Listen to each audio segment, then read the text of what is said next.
लाली रंग गेंदवाए दूल्हा गुलाबी रंग हो गेंदावा। अरे लाली रंग गेंदवा हो दूल्हा गुलाबी रंग हो गेंदावा। गेंदा खेले चललन हो दूल्हा जामुना के हो तीरावा।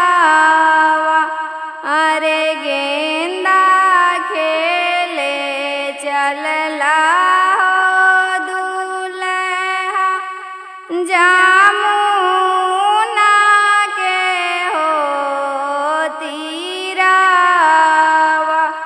अरे जावा रे दुलरैतिन हो सुगाई खेला ले हो हिलोरावा।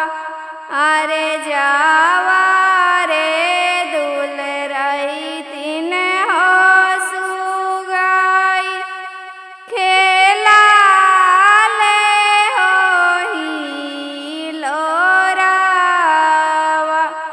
एक सूटा मारलन हो दूल्हा दूसरा सूटा हो मारल।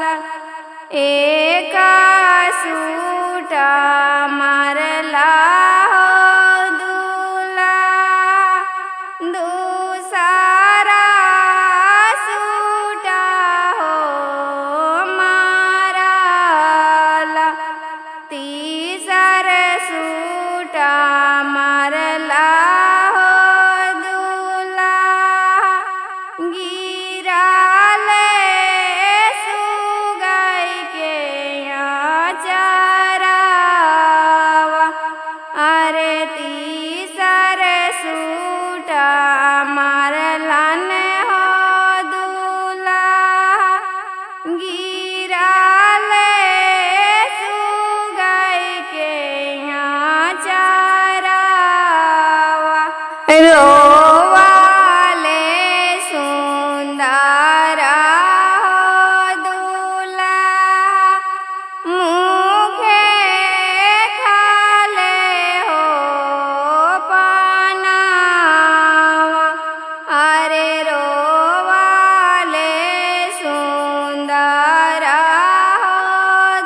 चला ए धानिया ससुर जी के